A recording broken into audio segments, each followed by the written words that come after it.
BPSC 66 mains के लिए जो हिस्ट्री का सीरीज चल रहा था प्रीवियस ईयर का आंसर फॉर्मेटिंग का, उन्हें आगे बढ़ाते हुए आज हम लोग 65th बीपीएससी 2020 में जो क्वेश्चन पूछा गया है, क्वेश्चन है स्वामी सहजानंद सरस्वती और किसान सभा आंदोलन पर एक टिप्पणी लिखिए। इसका आंसर फॉर्मेट देखेंगे। तो चलिए शुरू करते हैं। सबसे पहले हम लोग परिचय लिखेंगे। सबसे पहले लिखेंगे कि औपनिवेशिक सत्ता के विस्तार के क्रम में औपनिवेशिक सरकार द्वारा भू राजस्व की एक नई नीति लाई गई। इसमें क्या था कि परंपरागत जमींदार जो थे उन्हें हटाकर नए जमींदारों का बनाया गया, जो कि और नए जमींदार जो थे वो औपनिवेशिक सरकार को अधिक से अधिक खुश करने के लिए किसानों पर अत्यधिक कर बढ़ा दिया और इस चीज़ से किसान का अधिक शोषण होने लगा। उनकी स्थिति खराब हो गई, उनकी स्थिति काफ़ी दयनीय हो गई। तो बिहार में किसान आंदोलन सहजानंद सरस्वती के नेतृत्व में बिहार में किसान सभा आंदोलन का शुरुआत हुआ।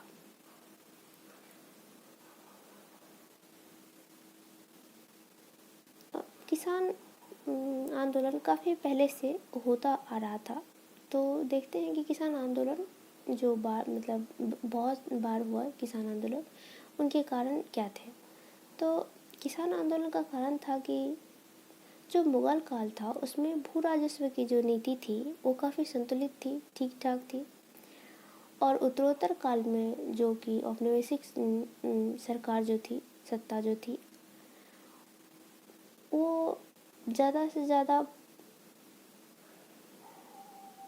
अपने पास पूंजी लेने के चक्कर में भू राजस्व की नई नीति लाई। उनमें नए नए जमींदारों का बहाल हुआ और वह नए जमींदारों जो थे वो ज़्यादा से ज़्यादा कर लगा दिए और किसानों का ज़्यादा से ज़्यादा शोषण होने लगा, जिससे उनकी काफ़ी स्थिति खराब हो गई और इससे किसानों में असंतोष फैला और विरोध का भावना उत्पन्न हुआ। दूसरा पॉइंट है कि अंग्रेजों ने विऔद्योगिकरण की नीति अपनाया। इसका था कि जो भारत में जो हस्तशिल्प कलाकार थे, जो कपड़े बुन के जैसे कपड़े बुनकर सब, तो कपड़े बुनकर बहुत मेहनत से कपड़े बनाते थे। तो अंग्रेज़ों द्वारा जो इंग्लैंड में औद्योगिक क्रांति हुई थी, तो वहाँ मशीनीकरण का दौर शुरू हो गया था। तो अंग्रेज़ों द्वारा मशीन से निर्मित वस्त्रों को आके भारत के बाज़ार में लाद दिया गया, पट दिया गया, जिससे क्या हुआ कि वो जो अंग्रेज़ी मशीनों द्वारा जो निर्मित कपड़े होते थे वो सस्ते हो जाते थे और इंडियन हस्त शिल्प द्वारा निर्मित कपड़े जो थे वो महंगे हो जाते थे, जिस वजह से ज़्यादा से ज़्यादा वो खरीदने लगे लोग और धीरे धीरे हस्तशिल्प कला जो थी, उद्योग जो थे, वो धीरे धीरे नष्ट होने लगे। तो नष्ट होने के बाद इसमें जो संलग्न शिल्पकार थे वो कृषि कार्य में लग गए, जिस वजह से कृषि पर जनसंख्या का दबाव बढ़ने लगा और फलतः कृषि पिछड़ती चली गई। नेक्स्ट पॉइंट है कृषि का व्यवसायीकरण कर दिया गया।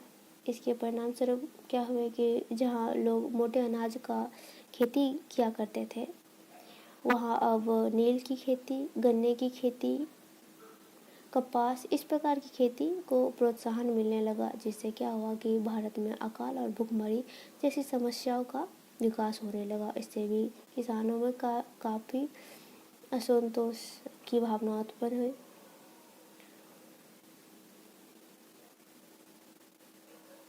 अब थोड़ा सा पृष्ठभूमि देख लेते हैं, क्योंकि 18वीं शताब्दी में भी बहुत सारे किसान विद्रोह हुए, पर अगर हम उसे अच्छे से देखते हैं तो हम ये देख पाएंगे कि उससे 18वीं शताब्दी के आसपास जो भी किसान विद्रोह हुए उसमें स्पष्ट विचारधारा का कमी था, अभाव था।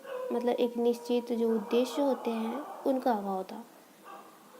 और उस टाइम में जो किसान आंदोलन करते थे उसका वो तत्कालीन उद्देश्यों की पूर्ति के लिए आंदोलन किया करते थे। उसमें संगठनात्मक एकता का अभाव था, बिल्कुल भी संगठनात्मक एकता नहीं थी उनमें।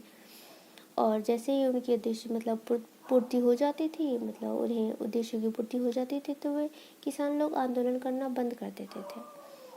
तो सबसे पहले बिहार में किसानों की समस्या और उनके समाधान के लिए 1922-23 में मुंगेर में शाह मोहम्मद जुबैर और श्री कृष्ण द्वारा सबसे पहला प्रयास किया गया था। परंतु किसान आंदोलन में स्वामी सहजानंद सरस्वती द्वारा जब 4 मार्च 1928 को किसान सभा का औपचारिक गठन किया गया था, स्थापना किया गया था, यह किसान आंदोलन में सबसे निर्णायक मोड़ साबित हुआ। इसका उद्देश्य था कि सरकार को किसानों की समस्याओं की ओर आकर्षित करना, यानी उनका ध्यान किसानों की समस्याओं की ओर करना था। 1929 के बाद ये किसान सभा काफ़ी सक्रिय हुआ और नवंबर 1929 में सोनपुर मेले के अवसर पे इसके जो सम्मेलन थे वहीं पे प्रांतीय किसान सभा का विधिवत स्थापना किया गया और स्वामी सहजानंद सरस्वती को इसका अध्यक्ष चुना गया था। इसी वर्ष सरदार पटेल भी भारत मतलब बिहार की यात्रा पे आए थे और उन्होंने यहाँ के किसानों से मिले और उन्हें प्रोत्साहित किया, उनकी चेतना को जगाने का काम किया।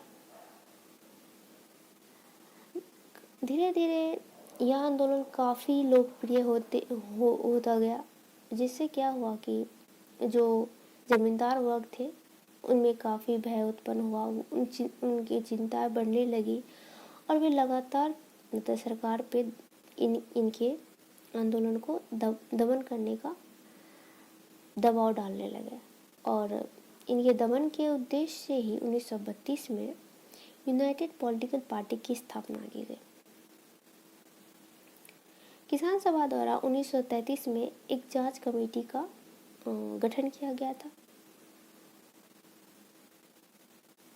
और इस जांच कमेटी ने ही सरकार का ध्यान आकर्षित किया कि मतलब कमेटी ने किसानों की जो दयनीय स्थिति है, उनकी समस्या है, इनके प्रति सरकार का ध्यान आकर्षित करने का काम किया। 1936 में अखिल भारतीय किसान सभा का गठन हुआ। इसके अध्यक्ष के रूप में स्वामी सहजानंद सरस्वती को चुना गया और इसके महासचिव जो थे MG रंगा को चुना गया। और अखिल भारतीय किसान सभा का उद्देश्य था कि किसानों की समस्या और उनकी स्थिति की ओर सरकार को केंद्रित करना, नज़र को केंद्रित करना मतलब था। और इन प्रयासों को मतलब पंडित नेहरू ने काफ़ी प्रोत्साहित किया था और समर्थन भी दिया था। 1936 आते किसान सभा काफ़ी ज़्यादा लोकप्रिय हो गया था और इसकी लोकप्रियता का इस बात से मतलब पता लगाया जा सकता है कि 1936 आते किसान सभा में कुल 2.5 लाख सदस्यों की संख्या पहुंच चुकी थी। इससे हम देख सकते हैं कि इसकी लोकप्रियता कितनी ज़्यादा हो गई होगी। तो 1936 के आसपास राष्ट्रीय कांग्रेस और किसान सभा के बीच काफ़ी अच्छा तालमेल था, काफ़ी अच्छा मतलब संबंध थे। और 1937 के चुनाव के पूर्व दोनों में राष्ट्रीय कांग्रेस और किसान सभा में एक समझौता हुआ। परंतु चुनाव के बाद बिहार में जो कांग्रेसी मंत्रिमंडल बना और इसके बाद किसान सभा और कांग्रेस में काफ़ी मतभेद हो गया। और मतभेद का कारण यह था कि समझौता के अनुसार मतलब स्वामी सहजानंद सरस्वती का कहना था कि अब किसानों की समस्याओं को समझे और उनका समाधान करे। पर कांग्रेसी मंत्रिमंडल जो था उनका बिल्कुल भी रुचि किसानों की समस्या का समाधान करने और उन्हें सुनने में बिल्कुल भी नहीं थी। फलतः दोनों में तनाव बढ़ने लगा और तनाव बढ़ने के बाद चंपारण, सारण और मुंगेर के जो कांग्रेस की समितियां थी उन्होंने अपने सदस्य को जो किसान सभा के जुलूस निकलते थे उनमें भाग लेने से भी मना कर दिया। इन्हीं परिस्थितियों के बाद किसान आंदोलन जो था अपना संगठनात्मक बल जो था उसका वो खोने लगा कहीं ना कहीं, और किसानों ने अब स्थानीय सरकारों या शोषकों के विरुद्ध प्रत्यक्ष रूप से कार्रवाई करना प्रारंभ कर दिया। इसमें सबसे महत्वपूर्ण और उल्लेखनीय नाम आता है कालीनंद शर्मा का। कालीनंद शर्मा के नेतृत्व में ही किसानों ने बरहिया टाल के क्षेत्र में जमींदारी उन्मूलन की मांग को लेकर बड़े पैमाने पे आंदोलन प्रारंभ किया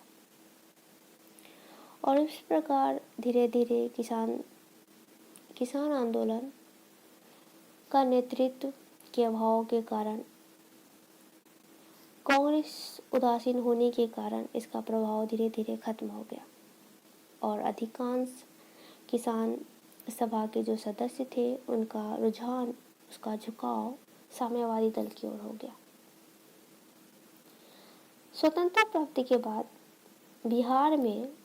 सबसे पहले बिहार में जमींदारी उन्मूलन कानून बना करके जमींदारी प्रथा का समाप्त कर दिया गया, लेकिन भूमि के समान वितरण के लिए यहाँ की सरकार ने कोई प्रावधान नहीं किया या कोई कानून नहीं बनाया।